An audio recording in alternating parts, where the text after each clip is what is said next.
PM Modi ji ने UP में जिन जिन airports का उद्घाटन किया था वो सभी के सभी एक एक करके बंद हो गए हैं। बीजेपी सरकार में भ्रष्टाचार का शानदार नमूना पेश हुआ है एयरपोर्ट बंदी का। इसमें एक ऐसे एयरपोर्ट का उद्घाटन पीएम मोदी ने किया जहां से आज तक एक भी फ्लाइट नहीं चल पाई है। लेकिन ना एयरपोर्ट का उद्घाटन जरूरी है। भले ही जिले में न रेलवे की सुविधा हो, न रेलवे स्टेशन हो और न ही बस स्टेशन हो। 6 एयरपोर्ट बंद हो चुके हैं, लेकिन यूपी में एयरपोर्ट के निर्माण का काम लगातार जारी है। उद्घाटन के पहले ऑपरेशन इश्यूज को क्यों नहीं देखा गया? शेड्यूल और रूट का मैप पहले क्यों नहीं बना? क्या वो सिर्फ चुनावी एयरपोर्ट थे? एयरपोर्ट करोड़ों रुपए की लागत से बन गए हैं, लेकिन चलने के लिए नहीं है, ये केवल देखने के लिए है।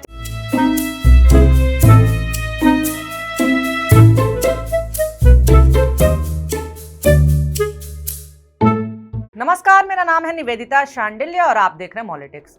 भाजपा सरकार नोटबंदी के बाद लाई है नई योजना एयरपोर्ट बंदी। इस योजना के सेंटर में है उत्तर प्रदेश। जी हाँ, यूपी में कहने के लिए तो 17 एयरपोर्ट हैं, लेकिन ऑपरेशनल सिर्फ 2 या 4 ही हैं। यूपी की योगी सरकार ने जम करके एयरपोर्ट का उद्घाटन किया और शिलान्यास खूब कराए। सभी का उद्घाटन हमारे माननीय प्रधानमंत्री मोदी के हाथों हुआ। इस बीच ये सीधी तस्वीर आपके सामने शिलान्यास करते हुए प्रधानमंत्री नरेंद्र मोदी और उत्तर प्रदेश सरकार द्वारा निर्मित नोएडा इंटरनेशनल एयरपोर्ट का रिमोट का बटन दबाकर शिलान्यास करने की कृपा करें। पीएम मोदी जी ने यूपी में जिन जिन एयरपोर्ट्स का उद्घाटन किया था वो सभी के सभी एक एक करके बंद हो गए हैं। कोई 1 साल चला तो कोई 1 महीने में ही बंद हो गया। किसी एयरपोर्ट को यात्री नहीं मिले तो कोई एयरपोर्ट 2-4 उड़ान भर करके ही बंद हो गया और किसी एयरपोर्ट को विमान कंपनी का अप्रूवल ही नहीं मिल पाया। बीजेपी सरकार में भ्रष्टाचार का शानदार नमूना पेश हुआ है एयरपोर्ट बंदी का। सवाल है, क्या बीजेपी एंड कंपनी ने सिर्फ चुनाव जीतने के लिए एयरपोर्ट का उद्घाटन किया था? दरअसल दैनिक भास्कर ने यूपी में एयरपोर्ट बंदी पर एक एक्सक्लूसिव रिपोर्ट की है, जिसमें धड़ाधड़ एक के बाद एक यूपी में एयरपोर्ट बंद होने का खुलासा किया गया है। साल 2024 में लोकसभा चुनाव होता है। पूरे देश में योजनाओं और शिलान्यास का सिलसिला शुरू हो जाता है। यूपी कैसे पीछे रह सकता था? फिर क्या था, यूपी में उद्घाटन और शिलान्यास खूब हुआ, लेकिन यूपी में तो उद्घाटन बड़े लेवल पे होता है ना। पीएम मोदी यूपी में 400 पार के नारे के साथ धड़ाधड़ 1-2 नहीं, एक साथ 5-5 एयरपोर्ट का उद्घाटन करते हैं। इसमें एक ऐसे एयरपोर्ट का उद्घाटन पीएम मोदी ने किया जहां से आज तक एक भी फ्लाइट नहीं चल पाई है।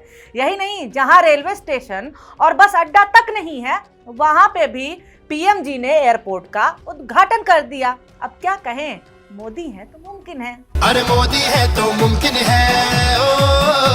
प्रधानमंत्री मोदी ने लोकसभा चुनाव के ठीक पहले 10 मार्च 2024 को यूपी के चित्रकूट, आजमगढ़, श्रावस्ती, मुरादाबाद और अलीगढ़, सहारनपुर में एयरपोर्ट का उद्घाटन किया। शुरुआत करते हैं चित्रकूट से। पीएम मोदी ने वर्चुअली 146 करोड़ रुपए की लागत से बने चित्रकूट एयरपोर्ट का उद्घाटन किया, जिसके बाद बुंदेलखंड में पहले एयरपोर्ट की शुरुआत हुई। शुरुआती दिनों में चित्रकूट से लखनऊ के लिए फ्लाइट्स स्टार्ट हुई। 12 मार्च को पहली बार 19 सीटर एयरक्राफ्ट ने लखनऊ के लिए उड़ान भरी। उसी दिन उड़ान को चित्रकूट वापस भी आना होता था, लेकिन यात्रियों की संख्या इतनी कम थी कि हफ्ते में सिर्फ 4 दिन ही फ्लाइट्स लखनऊ टू चित्रकूट जाती थीं। यात्रियों की संख्या में बढ़ोतरी नहीं हुई और 4 महीने बाद ही एयरपोर्ट का बोरिया बिस्तर बंध गया और ताला लग गया। 16 दिसंबर 2024 से चित्रकूट एयरपोर्ट से उड़ानें पूरी तरह से बंद हो गईं। पिछले 1 साल में चित्रकूट एयरपोर्ट से एक भी फ्लाइट ने उड़ान नहीं भरी है। दैनिक भास्कर की रिपोर्ट में चित्रकूट एयरपोर्ट के डायरेक्टर आलोक सिंह बताते हैं कि 26 अक्टूबर से लखनऊ से चित्रकूट के लिए उड़ानें शुरू होनी थी। कंपनी एयरबिग ने चित्रकूट एयरपोर्ट से फ्लाइट फिर से शुरू करने के लिए संपर्क किया था, जिस पर एयरपोर्ट अथॉरिटी ने एयरपोर्ट को रेडी टू फ्लाई की हरी झंडी भी दे दी थी, लेकिन बाद में एयरबिग ने ऑपरेशनल इश्यूज बता करके फ्लाइट्स को रोक दिया। ऐसे ही पूर्वांचल को भी एयरपोर्ट मिला, लेकिन ज्यादा दिन चल नहीं पाया। आजमगढ़ एयरपोर्ट से फ्लाइट्स 23 नवंबर 2024 तक ही उड़ पाई। आजमगढ़ एयरपोर्ट से लखनऊ के लिए फ्लाइट्स शुरू हुई, जिसका किराया 1100 रुपए से लेकर के 1500 रुपए के बीच में था, लेकिन फ्लाई एयरबिग कंपनी ने इस एयरपोर्ट से अपनी उड़ानें रद्द कर दी। कंपनी ने यात्री नहीं मिलने का हवाला दिया। कहा, ज्यादातर यात्री पूर्वांचल एक्सप्रेस के जरिए लखनऊ पहुंचने लगे हैं, जिससे फ्लाइट्स को यात्री मिलना बंद हो गए हैं। ऐसे ही अलीगढ़ एयरपोर्ट से भी अलीगढ़ लखनऊ के बीच उड़ान शुरू हुई, लेकिन 1 महीने भी फ्लाइट्स नहीं चल पाई, जिससे महीने भर में ही एयरपोर्ट पर ताला लगाना पड़ गया। मुरादाबाद से लखनऊ के लिए भी फ्लाइट्स की शुरुआत हुई। हफ्ते में 4 दिन फ्लाइट्स चलाने का शेड्यूल तैयार किया गया, लेकिन बाद में यात्री नहीं मिलने के कारण यहाँ पे भी ताला लग गया। लखनऊ से मुरादाबाद फ्लाइट्स को 1 घंटा 15 मिनट का समय लगता है। लखनऊ से मुरादाबाद के लिए फ्लाइट्स का किराया 1348 रुपए रखा गया था, लेकिन इसके बाद भी एयरपोर्ट और फ्लाइट कंपनियों को यात्री नहीं मिले। इतना ही नहीं, यूपी में बड़े जोर शोर के साथ कुशीनगर इंटरनेशनल एयरपोर्ट की शुरुआत की गई थी। 260 करोड़ रुपए की लागत से बने कुशीनगर अंतरराष्ट्रीय एयरपोर्ट का उद्घाटन पीएम मोदी ने 20 अक्टूबर 2021 को किया था। इंटरनेशनल एयरपोर्ट होने के नाते श्रीलंका के खेल मंत्री नमल राजपक्षे 125 सदस्यीय प्रतिनिधि मंडल के साथ उद्घाटन समारोह में आए थे और खूब तैयारियों जोर शोर के साथ एयरपोर्ट का उद्घाटन किया गया। मार्च 2022 में वियतनाम से एक विमान कुछ लोगों को लेकर के कुशीनगर पहुंचा था, लेकिन उद्घाटन के 1 महीने 6 दिन बाद ही पहली बार पब्लिक फ्लाइट चल पाई। 26 नवंबर 2021 को पहली बार स्पाइस जेट की फ्लाइट दिल्ली से कुशीनगर 75 यात्रियों को लेकर के पहुंची थी, जिसके बाद 10 जनवरी 2022 को कुशीनगर से मुंबई के लिए ऑनलाइन टिकटों की बिक्री शुरू हुई, लेकिन आज तक कुशीनगर टू मुंबई के बीच में उड़ान शुरू नहीं हो पाई है। हालांकि 27 मार्च से 30 मार्च 2022 के बीच कुशीनगर से कोलकाता की 4 फ्लाइट्स चली थीं, लेकिन बाद में इन फ्लाइट्स पर भी ताला लग गया। 7 नवंबर 2023 को कुशीनगर दिल्ली फ्लाइट भी पूरी तरह से बंद हो गई। एयरपोर्ट अथॉरिटी ने हवाला दिया कि यात्री नहीं मिलने के कारण ही फ्लाइट्स बंद की गई हैं और 7 नवंबर 2023 को Kushinagar international airport no fly हो गया। कुशीनगर इंटरनेशनल एयरपोर्ट के डायरेक्टर प्रणेश कुमार रॉय बताते हैं कि एयरपोर्ट पर अभी तक इंस्ट्रूमेंट लैंडिंग का सिस्टम ही नहीं लग पाया है, क्योंकि जहां पर इंस्ट्रूमेंट लैंडिंग सिस्टम लगना था वहां 6 घर बने हुए थे। कोर्ट के आदेश के बाद उन्हें तोड़ा गया है। अब इंस्ट्रूमेंट लैंडिंग सिस्टम लगाया जाएगा, जिससे फ्लाइट्स को लैंडिंग और टेक ऑफ में मदद मिलेगी। इंस्ट्रूमेंट लैंडिंग सिस्टम नहीं लगने के कारण फ्लाइट्स कंपनियों को उड़ान भरने में खतरा लग रहा है और वो कतरा रही हैं। यूपी के श्रावस्ती में पीएम मोदी ने लोकसभा चुनाव के ठीक पहले डोमेस्टिक एयरपोर्ट का उद्घाटन किया था। लखनऊ से श्रावस्ती की दूरी सिर्फ 153 किलोमीटर है सिर्फ, लेकिन श्रावस्ती के पास अपना रेलवे स्टेशन नहीं है, जिससे लोगों को परेशानी होती थी। लोग नजदीकी बलरामपुर और बहराइच रेलवे स्टेशन पर उतर करके अपने घर तक पहुंचते हैं। जिले में अभी तक बस अड्डा भी नहीं शुरू हुआ है। ये तो हाल है विकास का बीजेपी सरकार में, लेकिन ना एयरपोर्ट का उद्घाटन जरूरी है। भले ही जिले में न रेलवे की सुविधा हो, न रेलवे स्टेशन हो और न ही बस स्टेशन हो। खैर, श्रावस्ती में एयरपोर्ट के उद्घाटन के बाद लखनऊ के लिए 19 सीटर फ्लाइट शुरू हुई, जिसका किराया था सिर्फ 523 रुपया, लेकिन यात्रियों की कमी के कारण यह भी बंदी का शिकार हो गया।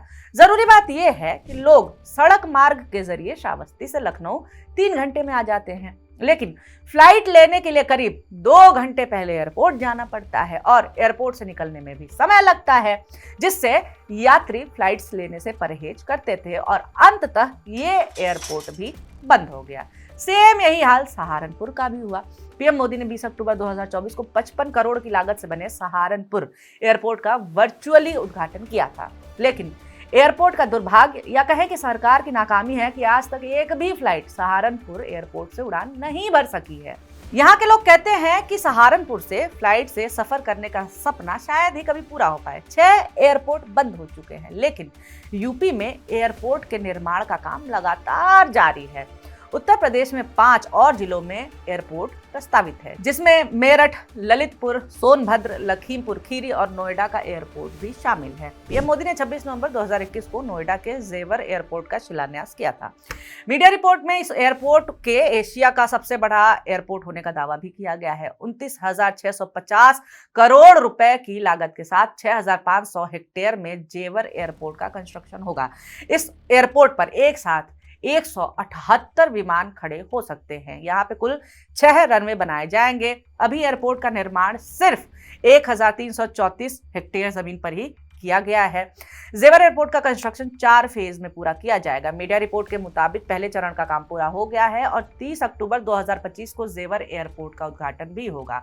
लेकिन सबसे बड़ा सवाल यही है कि इस एयरपोर्ट पर फ्लाइट्स आखिर कितने दिन तक चल पाएंगे।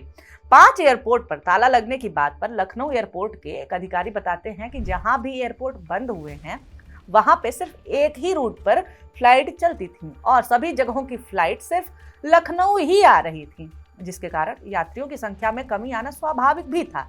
लेकिन कुछ एयरपोर्ट में शुरू होने के बाद से ऑपरेशनल इश्यूज आने लगे सामने, जिसे सही करने के बाद इन्हें चलाया जाएगा। ठीक है, बात तो सही है, लेकिन सवाल तो अभी वही है ना कि उद्घाटन के पहले ऑपरेशन इश्यूज को क्यों नहीं देखा गया? शेड्यूल और रूट का मैप पहले क्यों नहीं बना? क्या यूपी में जिन 6 एयरपोर्ट का उद्घाटन पीएम मोदी ने किया था, जो कि बाद में बंद हो गए, क्या वो सिर्फ चुनावी एयरपोर्ट थे?